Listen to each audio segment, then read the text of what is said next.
ત્યારે અહીંયા વાત કરી છે. આખરે પરિવારના લોકો બોલ્યા, તમે ઘરમાં રહો કે બહાર, એમાં કોઈ ફરક નથી પડતો. ખાસ ધ્યાન દેજો. સાસુ હોય ને તો એ કામ આવી જાય પરિવારને કે ન આવે, પણ પછી ક્યારેક બધી જ ઈચ્છા પૂરી થતી નથી પરિવારની. સસરા હોય તો એ પરિવારને કામ આવી જાય છે, પણ બધી જ પરિવારની ઈચ્છા પૂરી કરી શકતા, કરે તો એને અધૂરી જ છે, કરી છે, ઘણી કરી છે. પણ એવા જો ગુણિયલ હોય ને, એવા પ્રાણીઓ દેવી ગુણો વાળા, તો એને સૂજે છે, બાકી સૂજતું નથી. એટલે અહીંયા વાત કરે છે. માહિર એકાંતમાં ચાલ્યા, કહ્યા કે તમે ઘરમાં રહો તો ભલે ને બહાર રહો તો ભલે, અમને કોઈ ફરક પડતો નથી. બધાએ ચેતવા જેવી વાત છે.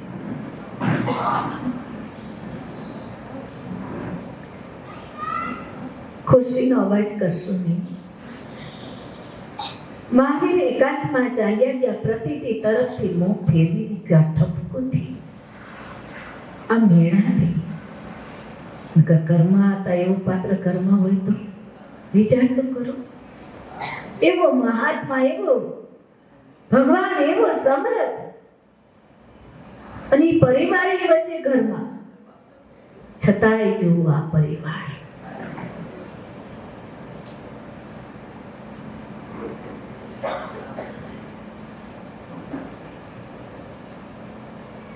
સુંદર વચનામૃત. પ્રતીતિ એટલે જે એને પ્રાપ્ત થયું હતું એનાથી મોં ફેરવી લે છે, અને પ્રાપ્તિમાં ચાલ્યા જાય. શેમાં ચાલ્યા જાય છે?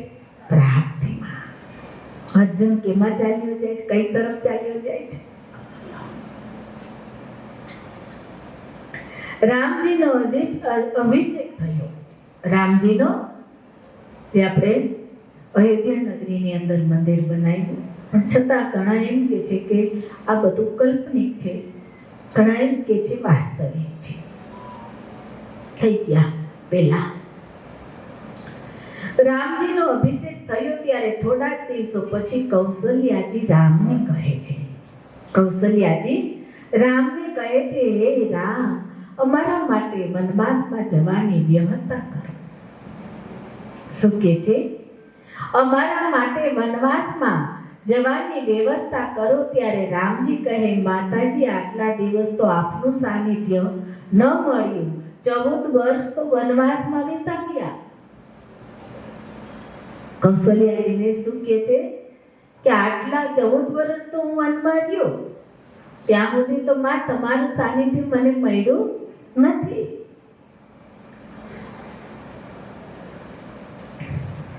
તો હવે તો રાજકાજથી થાકીશ ત્યારે આપના ખોળામાં માથું મૂકીશું. કોણ છે? રામચંદ્ર ભગવાન કે છે.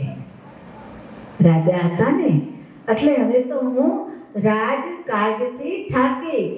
અને માતા કૌશલ્યા એમ કે છે કે હે રામ, તમે હવે તો વનવાસની તૈયારી કરો. વનમાંથી આવ્યા છે, 14 વર્ષ વનવાસ ખેડી લીધો છે, ઋષિ મુનિઓના આશ્રમમાં રહી વિદ્યારસ એટલું પી લીધો છે. પરમ સુખ, જેને કહેવાય રાજ વિદ્યા, રાજગૃહ્ય યોગ, જેને કહેવાય કર્મ યોગ, એક જ વિદ્યાની અંદર આવે છે બધું. આત્મસંયમ યોગ, અવિનાશી યોગ, અક્ષર બ્રહ્મ યોગ, પૂર્ણ પુરુષોત્તમ યોગ, આ બધા જ એક જ બ્રહ્મ રૂપમાં આવે છે, એક જ પરમ વિદ્યા. મોઢું ફેરવી લીધો છે વિદ્યાથી અને અવિદ્યાથી, એનું મોઢું ફેરવી લીધું છે. મહાવીર પોતાનું મુખ ફેરવી લે છે વિદ્યાથી અને અવિદ્યાથી, અને પરમાત્મા સ્વરૂપમાં ચાલ્યા જાય છે. આ જ રીતે ભગવાન રામચંદ્રજીનો બહુ સુંદર મજાનો સ્વાદ છે. રાજકાજથી થાકીશ ત્યારે આપના ખોળામાં માથું મૂકીશ. હે માતા, કોઈ માર્ગદર્શનની જરૂર જણાશે તો હું આપની પાસે આવીશ. જોજો આગળ માએ શું કીધું.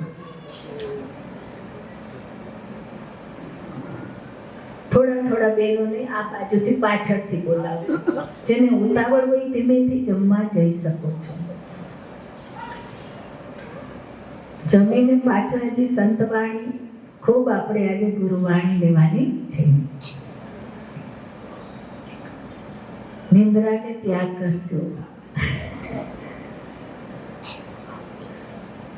હે માતા, કાંઈ માર્ગદર્શનની જરૂર પડશે તો હું તારા ખોડામાં માથું મૂકીશ. આપની પાસે આવીશ, મને સાંત્વના મળશે, આપના ખોડામાં વિશ્રામ મળશે. અત્યારે જ મને આપની ઘણી જરૂર છે. અત્યારે જ કૌશલ્યા માતાને ભગવાન રામ કહે છે કે અત્યારે જ મારે આપની ઘણી જરૂર છે. હે રામ, કૌશલ્યા માતાજી બોલે છે. કૌશલ્યાજી સહજ ભાવે કહે છે. કેવા ભાવે? સહજ. આ સહજ યોગ કોણ આપે છે? કૌશલ્યા માતાએ કેની પાસેથી મેળવ્યો? તો માને ઘણીવાર શ્રવણ કર્યા છે. ભગવાન ઋષિ એવા ગુરુ વશિષ્ઠ પાસેથી. રાજા દશરથ ને આખું રાજ્ય, પ્રજા અને એટલી રાણીઓ સહજતાથી કહે છે કે હે રામ, આ જીવને મોહ છે. એ જ્યારે બાળક હોય છે ત્યારે માને છે કે મા બાપને મારી જરૂર છે. મોટો થાય ત્યારે સમજે છે કે કુટુંબીઓને મારી જરૂર છે અને મારે કુટુંબીઓની જરૂર છે. આ જીવને મોહ છે. જ્યારે ઘરડો થાય ત્યારે માને કે બાળ બચ્ચા, પુત્ર પુત્રી, સગા સંબંધીઓજી મારી જરૂર છે.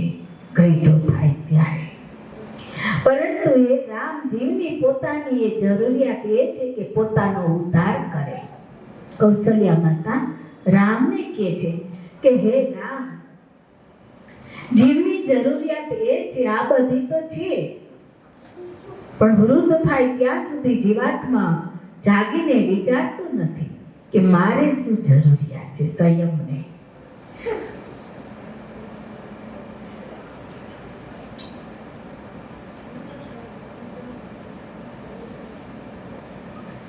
જીવની પોતાની એ જરૂરિયાત છે કે એ પોતાનો ઉદ્ધાર કરે. શું જરૂરિયાત છે જીવાત્માને? પોતાનો ઉદ્ધાર કરે. આમ કૌશલ્યમાં ભગવાન રામચંદ્રજીની કહે છે.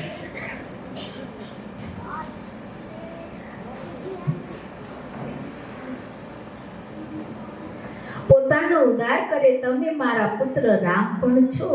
તમે મારા પુત્ર રામ પણ છો અને રાજા રામ પણ છો. તમે મારા પુત્ર રામ પણ છો અને તમે મારા રાજા. રાજ્ય પદ મેળવ્યું. 14 વર્ષ વનવાસ કર્યા પછી રાજગાદી સોંપી. એટલે માતા પરીક્ષા કરે છે. માતા પરમ જ્ઞાની હતા તો અમે ભગવાન રામ પણ વશિષ્ઠને ઈષ્ટ તરીકે ગુરુને માનતા. જ્યારે રામનવમી હોય છે ત્યારે આ વાલા બહુ સુંદર રીતે શ્રવણ કરાવે છે.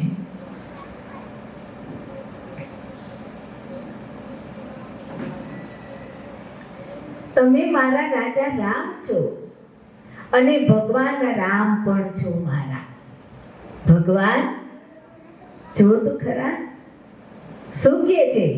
તમે મારા પુત્ર પણ રામ છો, તમે મારા રાજા પણ રામ છો. જોજો આ જ્ઞાન વચન દ્રષ્ટિ અપનાવી છે વશિષ્ઠની.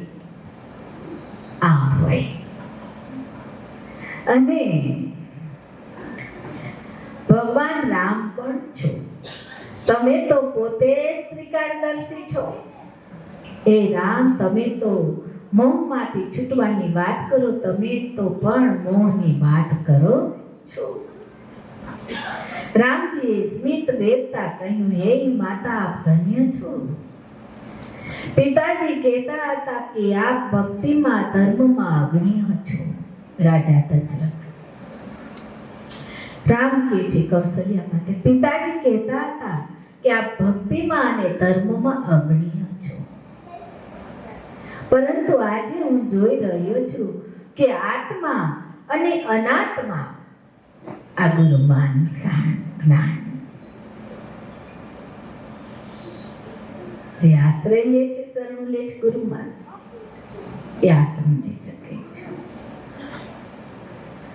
આત્મા અનાત્મા વિવેકમાં અને વૈરાગ્યમાં પણ જો બહુ સરસ વચનામૃત છે. પરંતુ આજે હું જોઈ રહ્યો છું આત્મા અને અનાત્માનો વિવેક. આપણો રાષ્ટ્રીય ગ્રંથ ભગવદ્ ગીતા ગ્રંથની અંદર બીજું પગથિયું છે સાંખ્ય યોગ. અને વૈરાગ્ય પણ આપની પહોંચ ઊંચી, વૈરાગ્યથી પણ આપની પહોંચ તો ઘણી ઊંચી છે. કોણ કે છે? માતા. આત્મા અને અનાત્માની અંદર આપની વૈરાગ્યથી પણ પહોંચ ઊંચી છે. વિચાર કરો, વૈરાગ્ય લેને તોય પમાતું નથી.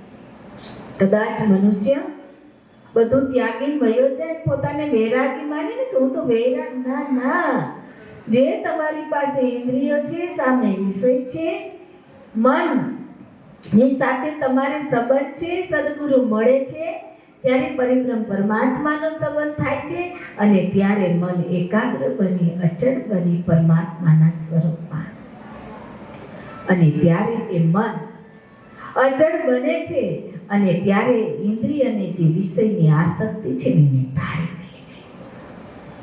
ઇન્દ્રિય છે, વિષય છે. વિષય આંખનો વિષય એક પ્રકારનો નથી, પણ આંખ અનેક રૂપ જોવા તમને ઇન્દ્રિય લઈ જાય છે. અને ભગવાન હરિગુરુ સંત એક જ રૂપ જોવા હાથ પકડીને લઈ જાય છે. એની દ્રષ્ટિ આપે, એની આંખ આપે, તમારી આંખનું કામ નથી.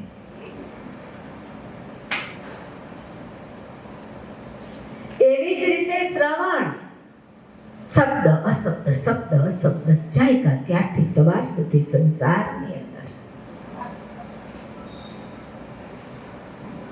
પણ એક શબ્દ આ શ્રવણે જે તમારે પડી રહ્યો છે, અને એ શબ્દનો જે શબ્દાતીત છે ને જેનું શબ્દ રૂપ છે, આ સંસારની વાત નથી, વ્યવહારના શબ્દની વાત નથી.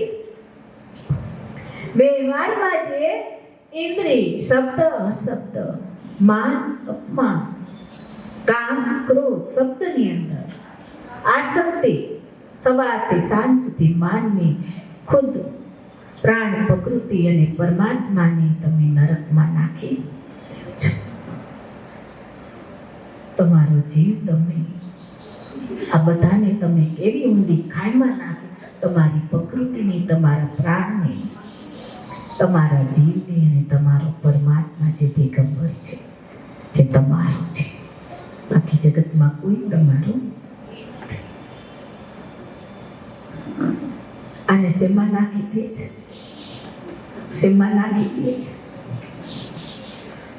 લાભ તો એનો જ ને. એ ન હોય તો તમારી હસ્તી શું?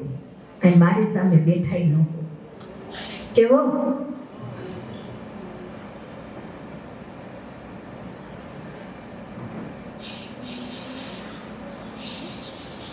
જો આ વાત ભણી લીધી. આજે લાઈનમાં ઉભા રહે તો રામરસ નહીં રેલાય. આજે રામરસ હરિગુરુ સંતના આમને રેલાય છે. મૂર્તિ નથી આપી શકતી. એ તો બધાય વાલાએ વાત હમણાં કરીને કે થઈ ગયા, આનંદ લઈ લીધો, આનંદ લૂંટી લીધો, અવસરને જીતી લીધો, અવસર એવો એક સુંદર બનાવી લીધો ને એ સમયે થઈ ગયા. હવે આપણે એમાં જાય તો ડોક્ટરના ગમે એટલા ફોટા હોય, માંદા છે પણ દવા મળતી કે મળે? એમ ગમે એટલી મૂર્તિ બનાવી લ્યો, ગમે એટલા મૂર્તિઓને પ્રાણ પ્રતિષ્ઠા કરી લ્યો, પણ એમાં પ્રાણ પુરાતો નથી, એટલે એને ભૂખ તરસ લાગતી નથી. તમારામાં તો અગાઉથી વાલાએ પૂરી દીધો છે. જેને પ્રાણ જોઈરો એને નિરખીને પરખીને એમાંથી જ થઈ જાય, એને જોઈ લે. અને એ રૂપ આયરે લાયલો જ હરિગુરુ સંતને, ન એ સ્ત્રી છે, ન એ પુરુષ છે, ન એ સાધારણ માણસ છે, ન એ વ્યક્તિ છે, પણ એકવાર આ રૂપ જોઈને હાયલો જા તો તારો ખલકો આનંદ પડી દેશે.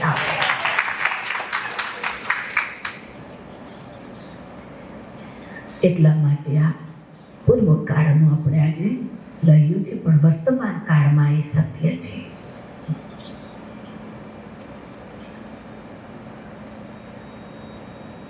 ત્યારે રામચંદ્રજી જ્યારે કૌશલ્યા માતા કહે છે કે તમારી તો અનાત્મા અને આત્મા,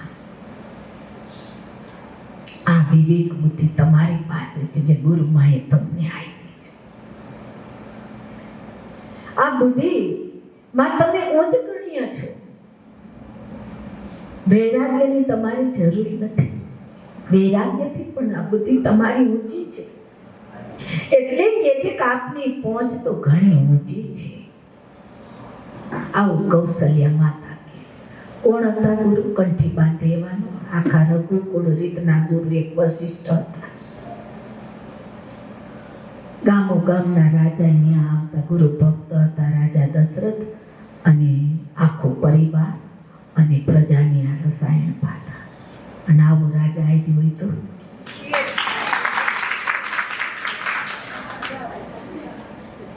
તઈ રામ રાજ્ય નતું. વશિષ્ઠએ કીધું રામ જાઓ, એકાદી મૂર્તિ બનાવજો, જાઓ, હું ભગવાન છું, હું તમારો ગુરુ છું, મને માની લ્યો, હું તમને કંઠી બાંધી દઉં. એકાદ પ્રચલિત ક્યાંક મનમાં એવા કલ્પના કરી એવા ભગવાનની મૂર્તિ આપી દો, આનું પૂછો તો મહાન બની જશે. જાઓ જાઓ. ગુરુ ચરણમાં મર્યાદા અને મર્યાદા રાખવા પડે. સમાજમાં મર્યાદા અને મર્યાદા રાખવા પડે. એટલે ગુરુએ રસાયણ આપ્યું. નાજમાનને આંધ્રો બન્યો. સામે ગુરુ તો આંધ્રો છે, પણ ઓલો આંધ્રો, બે ઠેલામ ઠેલા. અને અંતે નરકમાં વાસા.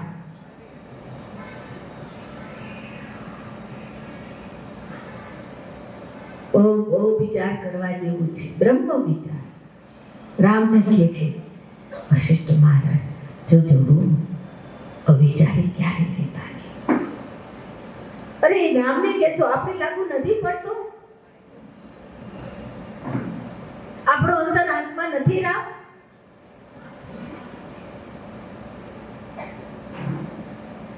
હરેક માનવીને વચન લાગુ પડે છે. ભલે વ્યવહારમાં રહ્યું, સંસારમાં રહ્યું, પણ અવિચારી રહેશો. મારા એક બ્રહ્મ જ્ઞાનનો તમે વિચાર કરજો. એટલા માટે અહીંયા વાત કરે છે સુંદર મજાની. રામચંદ્રજીએ માતા કૌશલ્યા, સુમિત્રા અને કૈકેયીને એકાંતવાસમાં મોકલવાની વ્યવસ્થા કરી. ખાસ શ્રવણ કરજો. કોણે કોણે? કૌશલ્યા, સુમિત્રા અને કૈકેયી. એકાંતવાસમાં મોકલવાની વ્યવસ્થા કરી. શૃંગી ઋષિના આશ્રમમાં કૌશલ્યા માતાએ સાધના કરી અને પ્રાપ્તિમાં તેઓ સ્થિર થયા. કોણ કોણ? કૌશલ્યા માતા. શૃંગી ઋષિના આશ્રમમાં કૌશલ્યા માતાએ સાધના કરી. કોણે કરી? અવાજ કરશો ને શાંતિથી ઊભા થાવ, ખખડાટ વગર. અને પ્રાપ્તિમાં તેઓ સ્થિર થયા. કૌશલ્યા માતા શેમાં થયા? પ્રાપ્તિમાં. રામ જેમના પુત્ર છે, અયોધ્યા જેવું રાજ્ય છે, રાજમાતાનું ઊંચું પદ છે, છતાંય વશિષ્ઠ મહારાજ પાસે કેવા હતા? વિવેકીને મર્યાદિત હતા. સાધના જેનું ભજન જોઈએ એટલા માટે સ્વતંત્ર ઓરડામાં છતાં કૌશલ્યાજી પ્રતીતિમાં નથી ફસાયા. પ્રાપ્તિને પામવા એમણે એકાંતવાસ કર્યો છે. જરૂર કરવું પડે. રામને એમ નથી કીધું કે તું રાજ્ય ન લાવતો, જા રાજાના વસ્ત્ર ત્યાગીને નોલા પહેરી લે, એમ નથી કીધું. 14 વર્ષ જે વનવાસ હતો ને એ અસુરોનો નાશ કરવા માટે હતો. આસુરી વૃત્તિને નાશ કરવા માટે આ વનવાસ હતો. પણ પાછા આવે છે તો રાજ્ય સંભાળવું પડે છે, વ્યવહાર સંભાળવું પડે છે. જોઈને આપણે કે ન જોઈ, આજનો સમાજ ક્યાં દોટ મૂકી છે, કેવા જૂઠા માર્ગ, જૂઠી શાન, જૂઠા વિચારો એમાં આજ પડી ગયું છે, લાલચમાં. કૌશલ્યા માતા એકાંતમાં સાધના ભજન સ્વતંત્ર ઓરડામાં કૌશલ્યાજી પ્રતીતિમાં નથી ફસાયા છે, છતાં ફસાતા નથી, સમય કાઢી